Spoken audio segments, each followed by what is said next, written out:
Hi, I'm John Snyder, and this is the supporters update for Media Gratiae. We do this every quarter to kind of just keep you abreast of how things are going and what things are coming up and maybe some of our further off plans. First of all, I want to say that you probably noticed if you follow us or if you listen to the Whole Counsel podcast that we are in a new studio. And it's taken some time, but we have finally gotten moved in. And this part is pretty much finished. If you could just turn the camera and see Teddy, you would see that the rest is still in boxes. And so while it's functional, it's not all the way finished. Well, we want to give you an update on some of the things we've mentioned in previous episodes, which now are available. And one of those is Judges. Judges is a mini study, so it's a slightly shorter study, kind of a more handy size. It doesn't require as much commitment from the folks as the larger studies, the Behold Your God studies. Our mini studies are designed to be between 6 and 8 weeks long. They have a video component. They also have a workbook. The workbook is about half the size of the Behold Your God workbooks. We don't travel, and we don't have interviews at the end, so it is a study that's able to be done in a shorter slot of time if you're doing it at a church, with small group studies in your home, whatever. Judges, the theme is the believer living with the living God, not with the God that we've imagined. And we look at Israel and how she failed to live with the living God. And in the midst of all that decline, the shocking pictures in Judges give us some enduring lessons. How do we see the root problems as we're looking at a national decline or a decline in the church? And how do we return to the God of the Bible? The Judges mini-study is now available in a digital form. The physical form will not come out until we expect mid-June, so 2 months from when I'm filming this. That in part is due to the fact that there are shortages, paper shortages with printers, and so everything has been slowed down. We're also finishing up work on Behold Your God, Seeking Him Early, the children's curriculum that has been created by taking the 2 first Behold Your God studies, combining them into a 26-week study for young people. And we have 3 different age groups for this material. The oldest age group is now with the typesetter or the layout designer, and the other 2 will soon be there. These 3 children's studies will be manufactured as the Lord provides money. We continue to do a number of our podcasts, and the Whole Counsel podcast will be a little different this year. Not just different in where we're filming it, but we're going to work in our guest speakers more frequently. We tend to kind of overwhelm the ones that come and sit for a long spell of time. So we're going to be seeing Jeremy Walker and Andy Christofides from Britain. Also, Albert Bisson, a Brit, but who is pastoring in mid-Mississippi. We'll also have Steve Crampton back, Chuck Baggett, and Jordan Thomas. So we look forward to doing that. I think that Steve is the next one who's slated to come on our show. And we're going to be looking at a topic that we think is important: the Christian, the gospel or grace, and the law. And we're going to be using a wonderful book written a few decades ago by a man named Ernest Kevin, a British evangelical leader. And I think his book is really just very balanced and helpful. So what's coming up? Well, right now I'm working on another mini study. It's on Psalm 119, and obviously that 176 verses, we can only kind of pick some of our favorites. And over about 8 weeks, we're going to be looking at the dynamic between the believer and the speaking God. It is such a thrilling thing to realize that of all religions, Christianity is the only religion that has a God whose mouth works. The idols had mouths that were carved into wood and stone, precious metals, and never spoke, never said anything beneficial, and never said anything terrifying. But our God is a God that speaks to us, and through his word we have this wonderful declaration. Particularly, a path is laid, the most enviably happy life lived on a path of obedience. And so we're going to be looking at that in our next mini study. We wanted to introduce you to a friend of the ministry. and you're going to be able to hear from him. We filmed an interview with him about a week ago at my house, so you'll see that I'm in a different location. The audio won't be as good. It's a Zoom call because the friend of the ministry, his name is Calum MacCleod. Now, he's Scottish, but he doesn't live in Scotland. For most of his life, he's worked and lived in the Netherlands with his family. Calum came into contact with Behold Your God through listening to Paul Washer on the internet, and then finding that Paul had been one of the contributors to the first study. And the study made such a difference to Calum that he then kind of spearheaded the translation of Behold Your God into the Dutch, and not just Dutch, but now also into German. And he's also translated other teaching materials that we have, other videos, into the Dutch language. And Calum is really just a joy to listen to. And so we hope that you enjoy the interview as much as we did. Well, Calum, thank you for joining us. And we would like for our listeners to be acquainted with you and some of the things that the Lord has done through you, and especially the connection with Media Gratiae. And so we wonder if you would mind just giving us a quick introduction of who you are, where you are, and what you're doing. So it's great to talk with you, John. It's been, this is 2016. This all started with Media Gratiae for me. So yeah, this has been a really great 6 years, to be honest. So who am I? Calum MacCleod. I'm originally from Scotland, which is somewhere north of Wales. And I found myself in a country called the Netherlands, which I suppose many of you have heard about. But the Netherlands in 1986 with my family, and we've been here ever since. And yeah, it's been an interesting time because my background is I was brought up in a church called the Free Church of Scotland, a very godly, God-centered Presbyterian church in Scotland, very based in the Westminster Confession, and end up with the Dutch. And yeah, that's a whole story in itself, church life and Christianity in the Netherlands today. So probably not very different to the United States, but certainly it's not a big highlight at the moment anyway. But yeah, so here we are. So how did you get introduced to the Media Gratiae teaching materials? To be honest with you, I was trying to remember that. So it's late 2015, early 2016. Somehow I've come across Paul Washer, probably sermonaudio.com, or somebody shared a link with me. I think the first sermon from Paul Washer heard is the one where he's talking to the students at Virginia Tech, I think it is. And I think it always, or no, it's the one where he's talking about the sermon that everyone in America hates or something, where he's got the classic line where he says something in the sermon and then they all start applauding. And he says, I don't know why you're applauding, I'm talking about you. Yeah. Yeah. I don't like sharing this with people and saying, you got to listen to this guy. It's like, this is like, this is like the best thing I've heard in years. And I started Googling Paul Washer, and then Media Gratiae comes up because Paul was obviously in Behold Your God in the first study. And then I tried to get access to the study, and it was very, very difficult because at that time, beginning of 2016, Media Gratiae was not shipping outside the US. So I was back and forth with a gentleman called Matthew Robinson, who I harassed that guy to death. Late 2016, I got the study. It was delivered. So I ordered it online. I got the DVD pack and the study book. Went up to my office, plugged in I already watched the intro DVD online and plugged in DVD 1. And I think, as I said to you, I had a session of 12 DVDs without a break.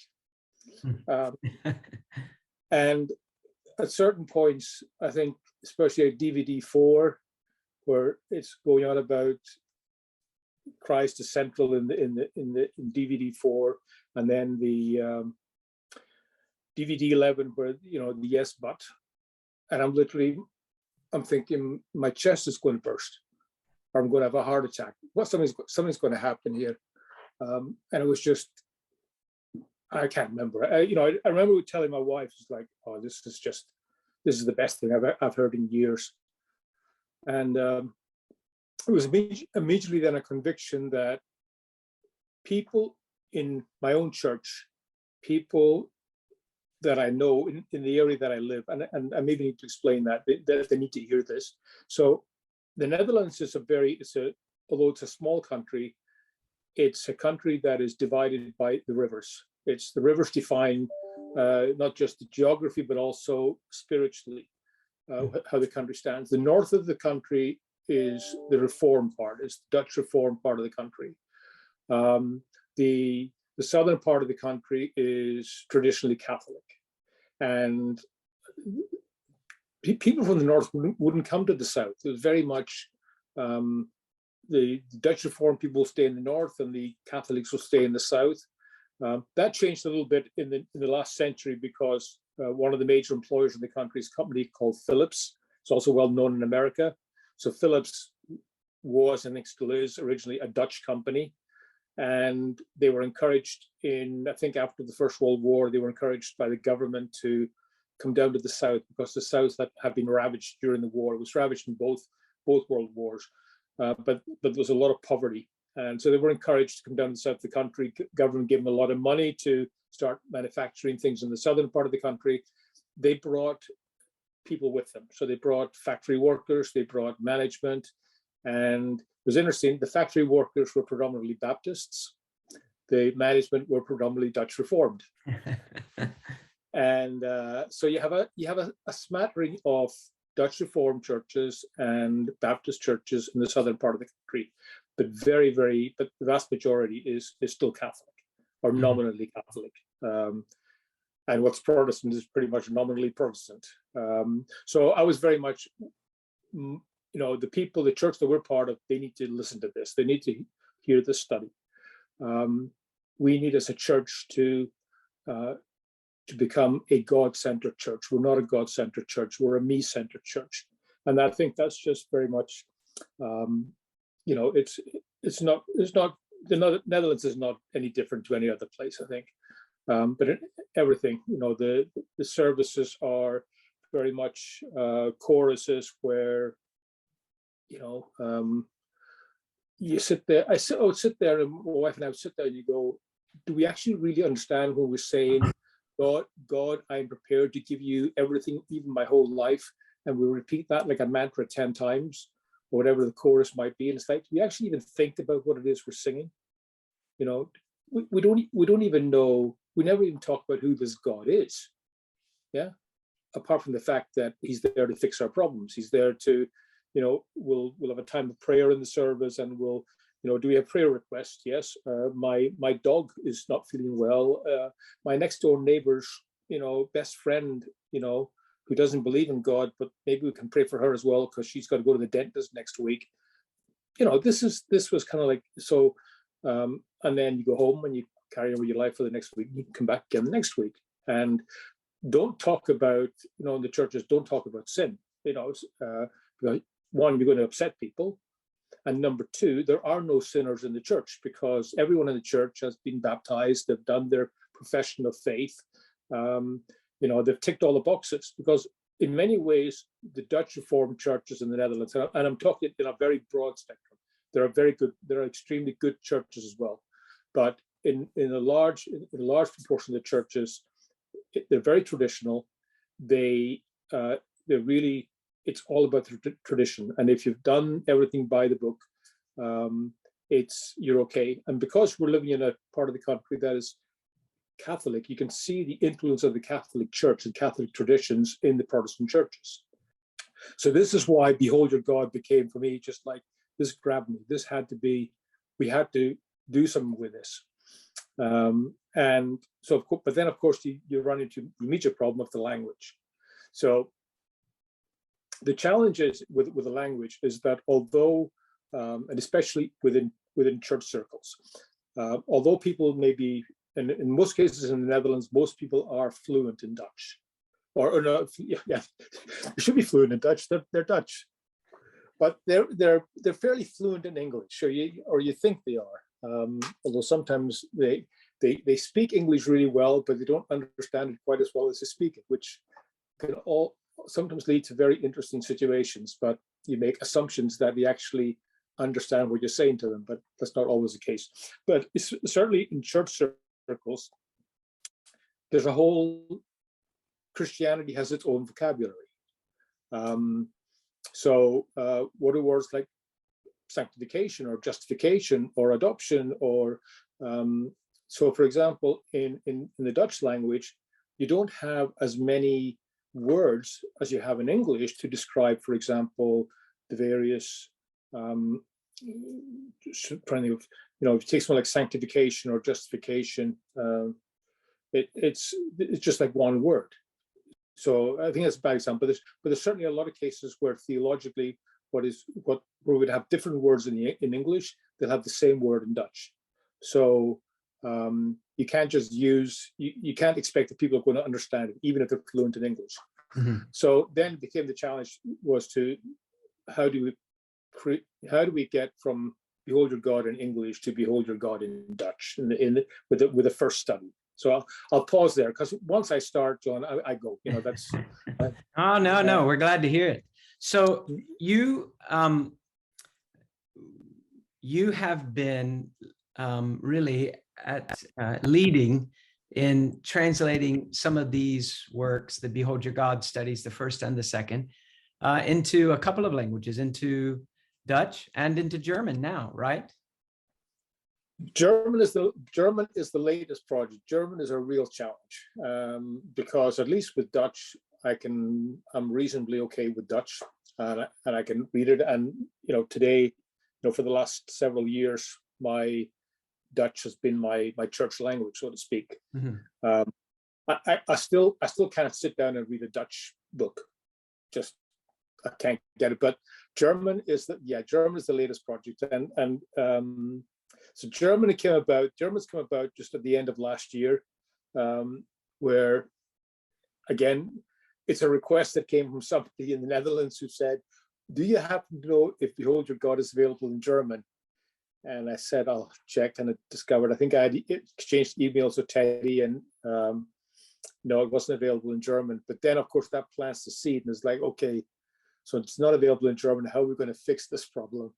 So, so the first Behold Your God study has now been translated into German from that I've done it, working with two Dutch people that are, one, a lady who's works in Germany, and another gentleman in the church we attend who does translation work from German to Dutch or German to English or something.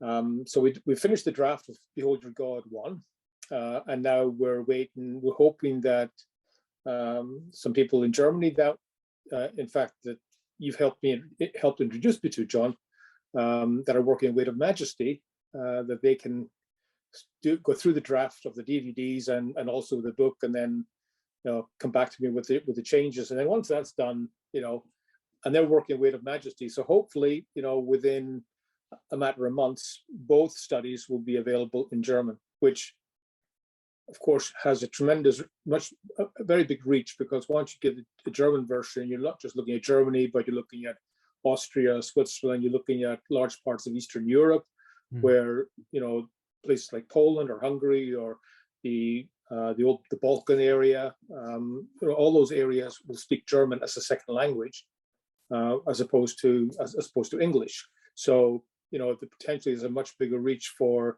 to reach a lot more people, than Dutch.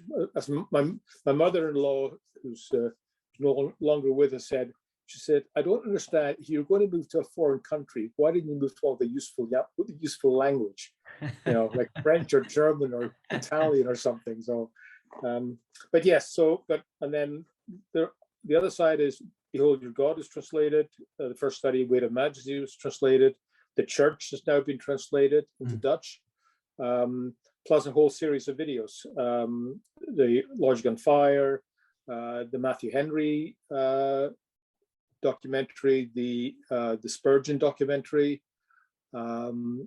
Spirit and Truth, the American Gospel, Luther. So I obviously through Media Gratiae, I got contact with Stephen, who's now at Legionnaires Ministry. So we did a whole series of videos. The videos were great for me because I had this very helpful, I had this person help me with the translation. So a young lady who I've never actually met, we only ever communicated by email, but she was introduced to me, a young Christian girl living in the north of the Netherlands called Marika de Water. And Marika is a Christian and she is a professional translator from English to Dutch. And I was introduced to her and she actually did all the translation work. So what I did was I made sure that I paid her for doing the translation work because that way I could have access to her. So when I was having pauses between Behold Your God and Weight of Majesty, I would send her the subtitles of the various movies. Right. Keep her busy. So, yeah. It's interesting. Certainly when we worked on the Behold Your God studies in particular, I'm sure that none of us had an idea that it would ever be, reaching people outside of North America. But it was written. You mentioned the spiritual context that you're in. It is in many ways similar to ours, probably further along in some of the the impact of drifting. Our culture where I live is still extremely religious, but we're seeing that fade quickly as nominal religion, is moving toward post-Christianity. So a nominal Christianity is of no use to anyone. And so, it only takes a few generations before, the grandchildren say, well, we're not even going to show up at church on Christmas and Easter with grandma, because what's the use? And so it's fading, apart from an intervention of the Lord. We expect to see that continue. But, so the studies were written with that kind of a context in mind, people who have a head full of religious phrases, and they're fairly, they're favorable to those phrases, but they don't have the substance of the phrases and they don't know it.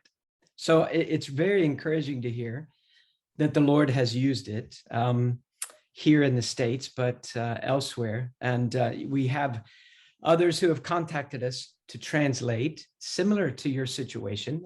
One in particular was in Russia.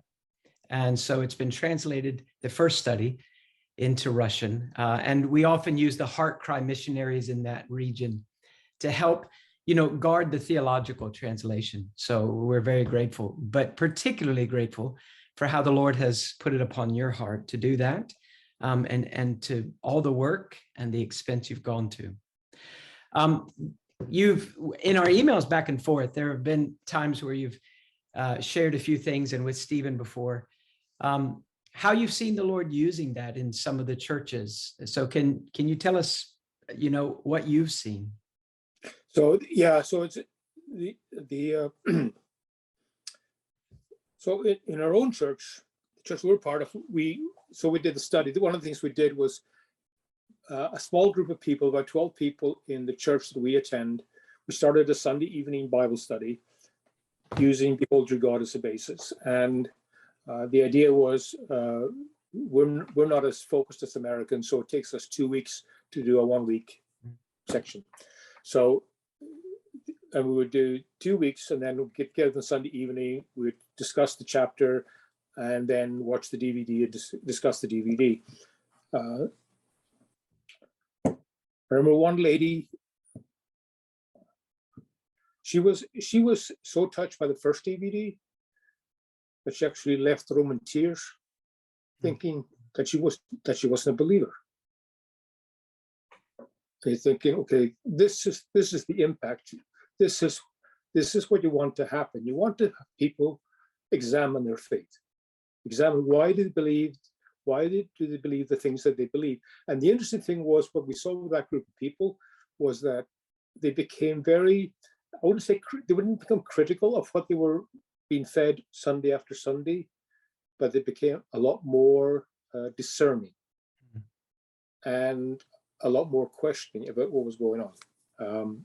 So that was an immediate impact that we saw ourselves. What we saw generally in the Netherlands, we saw everything from complete congregations doing the study to families.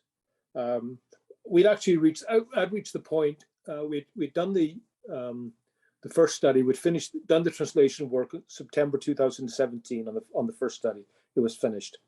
And, there was no, I tried to speak to our own pastor and the church elders, and they weren't interested.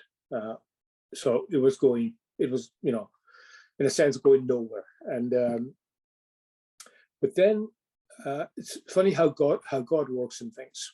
So I was trying to trying to reach out in the Netherlands to some people, and I found this organization in the Netherlands called Heartcry. And I thought, oh, this must be like the same as Heartcry Missionary Society. Well, it's not. It's a Christian publisher called Arian Ban, and Arian has published several works from Paul Washer and others translated into Dutch. But he introduced me to a missionary called Marius Storm, and Marius is a South African who's a missionary in the Netherlands, working with Dutch Reformed churches. And I shared the introduction DVD with Marius, and Marius like, this is amazing. So what I didn't realize was I put the DVDs, I put them up on Vimeo, so they were all password protected, nobody can download them. But then I started getting emails from different people I'd never met. And what started happening was, because the videos were in Vimeo and people had the password and they couldn't download them, they were sharing them. So they were sharing the links with other people that I had no idea about. Matthew, well, unfortunately they couldn't be downloaded. Otherwise, I'd have had real problems with Media Gratiae, because it's like, wait a minute, this wasn't the deal. But we had there's all over, just from all over the country, Dutch Reformed churches where they're running multiple groups at the same time, where they've got youth groups doing the study, which is really encouraging, because for the youth groups to be doing the study is really giving them a grounding, from all denominations. It's Reformed Baptist denominations, Pentecostal churches, Reformed churches. I mean, there's no, you discover, you suddenly discover that wherever you go, there are those who love the Lord are all over the place, and they're under every denomination you can imagine. Yeah. I remember the first time I was introduced to somebody who, my wife met her in the supermarket. She came home and said, I met this lovely lady. She's Christian, but she's Catholic. And I said, that's impossible. You can't be Christian and Catholic. That's like, that's a contradiction in terms. But then we spent many years with people in an international Baptist community here in Eindhoven, and people who come from all over the world, from all kinds of denominations, Orthodox, Eastern Orthodox people, people from India, from Orthodox background, people from South America with Catholic backgrounds, good old Southern Baptists from Texas, who couldn't understand why we didn't all know the hymns they sang in Texas, because everybody in Texas knows the hymns. From all over the place. And that was the same thing with Behold Your God. People from all walks of life, all different churches in the Netherlands were watching the studies. Seminary started using the studies. So there was this seminary is training young pastors, are using the studies called a group called Veritas, and they train young pastors. They've added Behold Your God and Weight of Majesty to their curriculum. And then these students go back to their churches and say, they bring it back with them. So it's taken on a whole life of its own. And then in mid last year, the organization Heartcry in the Netherlands, with your permission, were able to publish. So now suddenly the study became available to a whole new world of people that, because suddenly there's thousands upon thousands of people in the Netherlands that are subscribed to HeartCry's website because they buy Christian material from them. Now the study is available to them.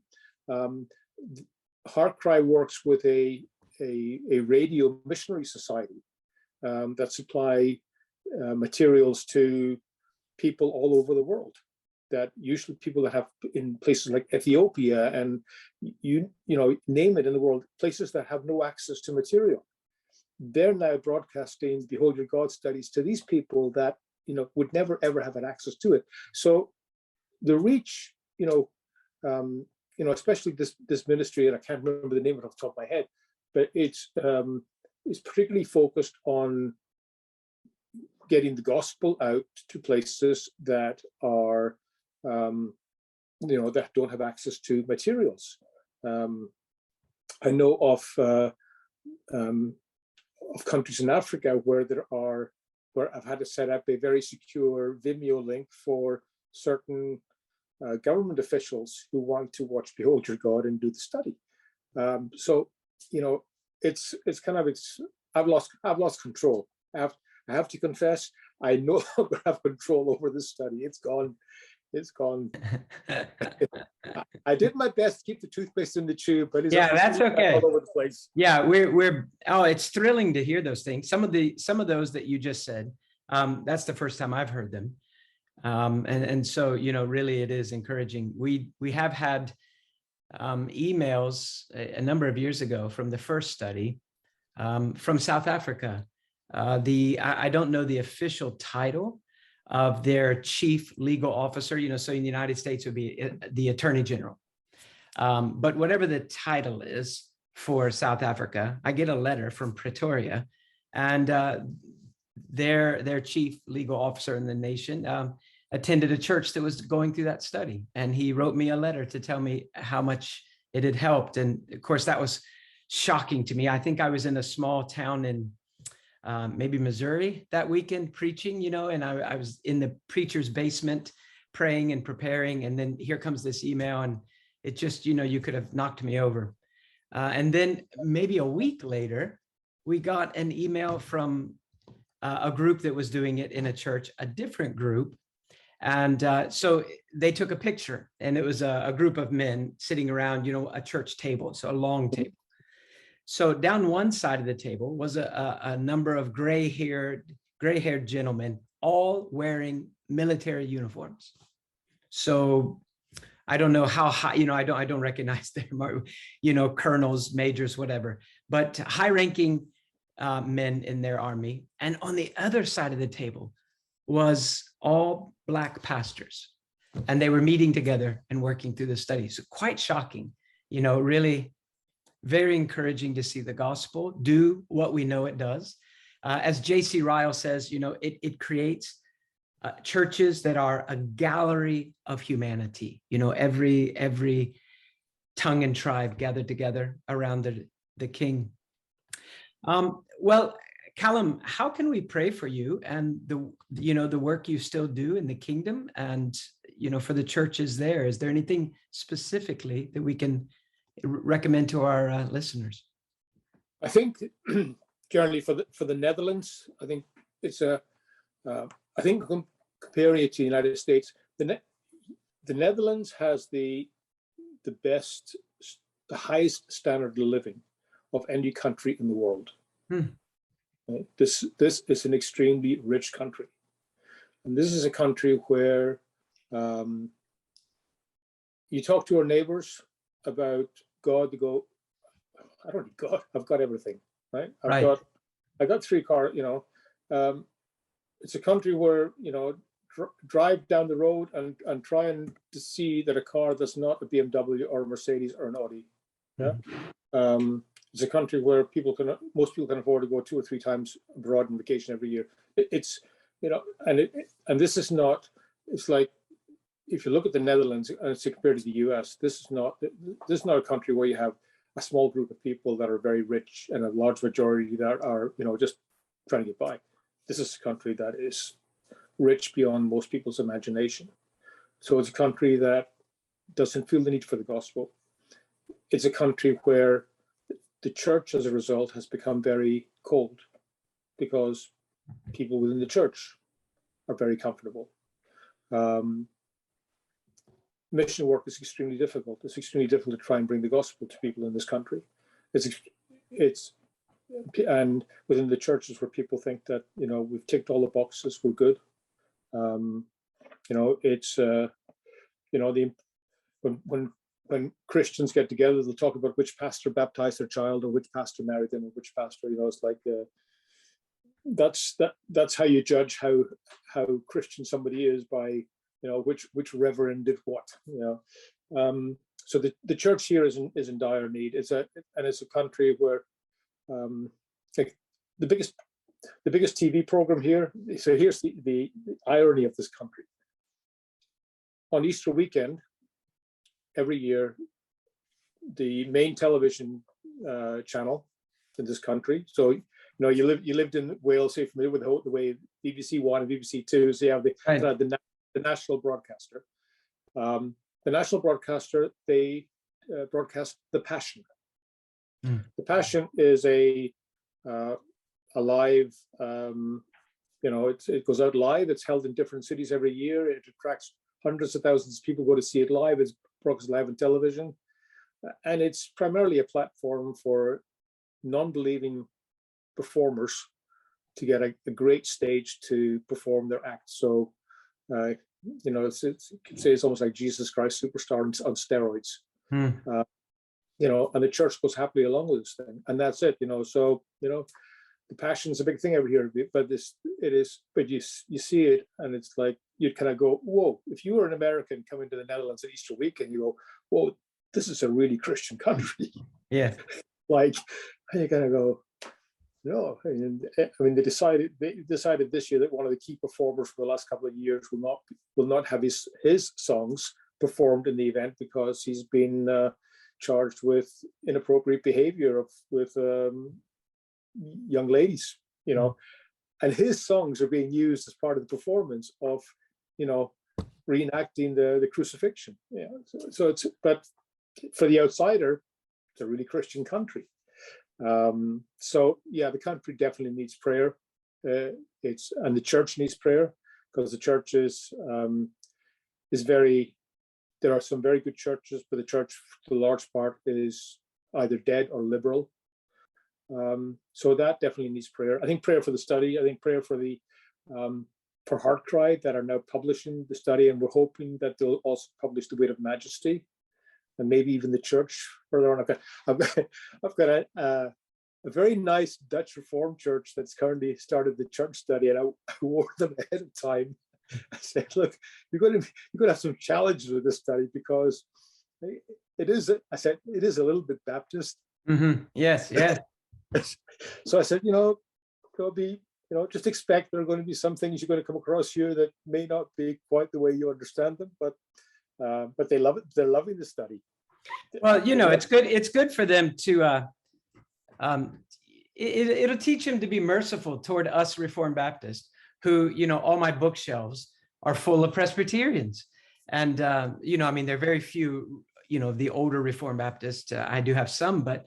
So, you know, all my favorites, you know, they're, you know, it's Rutherford and McShane and those guys. And, you know, so I have to accept that I will differ from my heroes occasionally. So it is interesting. I think that's, I think there's also, you know, the challenges we face now with the situation in Ukraine. So we've got a lot of refugees coming from the Ukraine. The Dutch Bible Society are now distributing copies of the Gospel of the Bible in Ukraine, so they're free for all Ukrainians, and free for anybody who wants to have them, to give them to Ukrainian refugees. So, you know, that's very much in the forefront of our minds. So that whole situation is playing out, because you know, it's actually, if you think about it, I'm trying to think American geography. I'm trying to think how far it is, but we're like by car 24 hours drive from Kiev. Mm. You know, we're about, I think about 1,500 miles. You guys still work in miles. Yeah, so if you say kilometers, you're going to lose us. Yeah, well, I think we're probably about 1,000 miles from Kiev. Mm. So you and then you go the other side, Lisbon's 1,000 miles away as well. So it's actually, it's relatively close to us.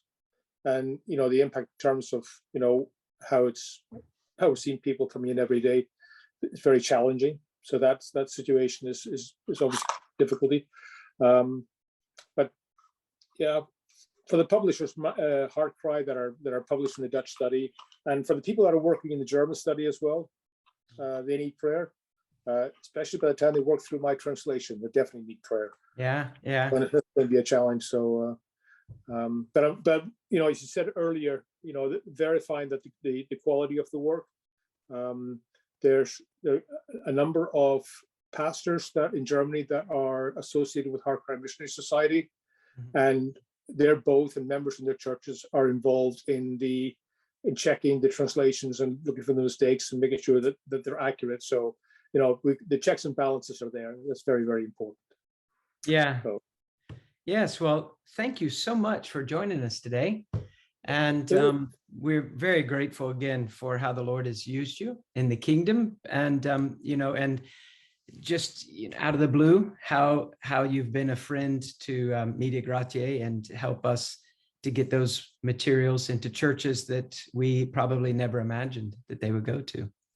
No, there's been, it's one of these things, John, where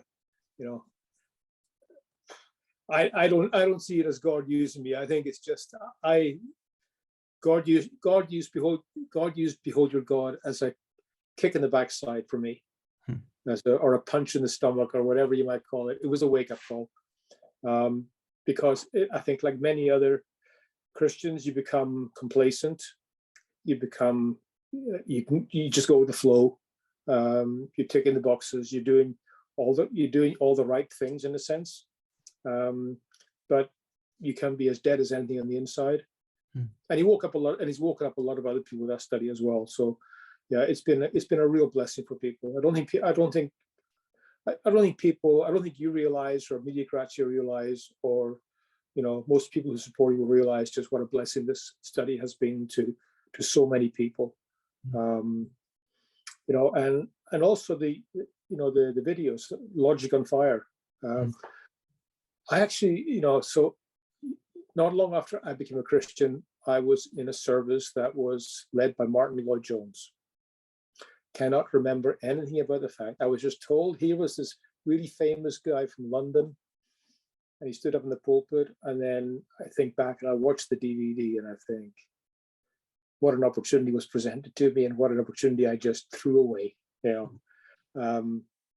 that I'm saying that I was one sermon of Martin Lloyd-Jones is going to change my life, but I recently started a series of trying to work through his 300 odd sermons on Romans. I'm up to chapter 5. It's my usual method was I had to go on the bicycle, go on the treadmill, and plug in Martin Lloyd-Jones, and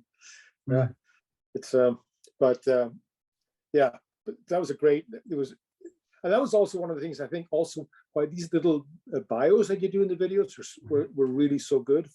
Like McShane was such an amazing bio, and the Rutherford one. We have no perception. I think most people as Christians have no understanding of the heritage that we have, of what the likes of Bunyan and Martin Lloyd-Jones and Rutherford and Spurgeon and all these men and women that have gone before. We have no understanding of just what they went through, what they suffered, the price that they paid, the sacrifices they made, but the awesome way in which God used them, and how much of what they've done is actually, we are the recipients, we're the beneficiaries of what they did. I think these small bio parts they're so good. It's just, and then the little bits at the end, there's always the ones that stick with you. For some reason, Paul Washer always sticks with me. Yeah, I was going to say, sometimes I feel Paul reaches through the TV screen and grabs me and shakes me. Yeah. So his one where I think it's on DVD 11, where he's talking about he's making the analogy of his bride, and he goes, "Oh yeah, that's terrifying." That's terrifying. It's like, and it doesn't matter in how many settings where he's used that analogy, it's terrifying every time. Yeah, yeah, He certainly scares me. I love listening to him, but it's just the passion. yeah. It's just the passion there. But it's, yeah. And also Anthony, there's so many good things. So these little snippets at the end are also so great. They're, yeah, just like the one-liners that catch you and everything else. So it's they're great studies. They're absolutely amazing studies. So yeah, waiting for part 3.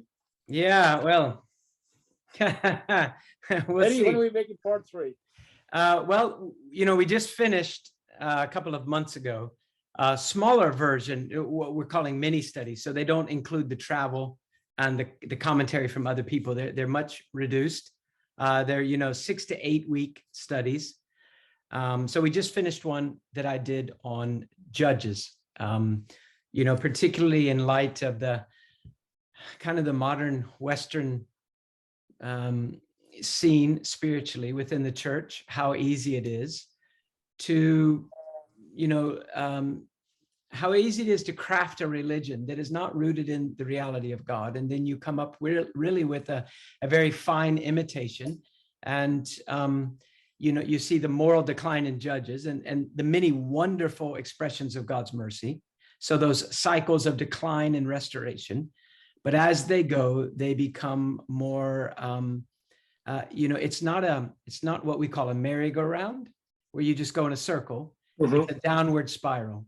So, as you progress through Judges, even after the restoration, a period of reviving, the people are not quite where they were before. And we see the continual impact of sin and the mercy of God. And so a lot of things, I think, in Judges that are pressing for us. And right now we're working on a mini study on Psalm 119. And we've just found that very beneficial here at the church. But yes, Behold Your God 3, where we look at the Lamb of God, a Christology.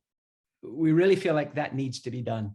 Now that the COVID restrictions, are lifting more, it's just a matter of me finding time and making sure the men that we, for the first study in particular, the men that were used were not our first pick. We called some people that maybe were better known. And they were good men, but they were busy and they didn't know us from Adam. And so they said, no, thank you. And then, so we pulled back and I asked this question: what men do I know who not only believe these things, but whose ministries reflect these things? So whether they're well known or not. And we went to them and they were willing to contribute. And I'm very glad that we did, Whenever we teach that study at the church where I pastor, I try to go to the restroom, to the bathroom when I come on television, and I stay there until I'm gone. And then I come back out because I don't want to miss those final comments, they still haunt me in a beneficial way. No, they're good. No, there's also things like, things from study, your study where you had, three examples of the, Jeroboam and David and Christ. And, the Jeroboam one is like, it's so, you hear and you think, we keep repeating that same thing over and over and over again. Yeah. Yeah. That's the yes, but one. That's number 11, isn't it? Yeah. Pragmatism. Pragmatism. Yeah. Yes. Yeah. Yeah. One historian said pragmatism is the only homegrown philosophy in America. So, well, it's very good to spend time with you, Calum, and to finally put a face to your voice and your emails. And again, we are so grateful for the Lord's use of you. And thank you for sharing that with us. No, it's the feeling is more than mutual. We wouldn't be here if you hadn't done the work in the first place. So we hope you enjoyed that interview. We could have gone on a lot longer with Calum, but we want to bring this update to a conclusion.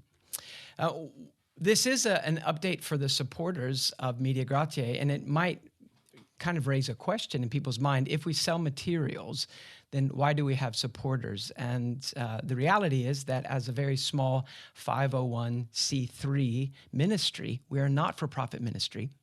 And our focus is pretty tight. We tried to put out studies that are focused on the experiential side of Christianity. There are so many good ministries putting out good materials, and many of them focus on the very timely questions of the day, and these are important. We tend to focus on the kind of the enduring, timeless issues, and we hope that together the Lord uses what we do with the other ministries around us to benefit the church and to honor Him.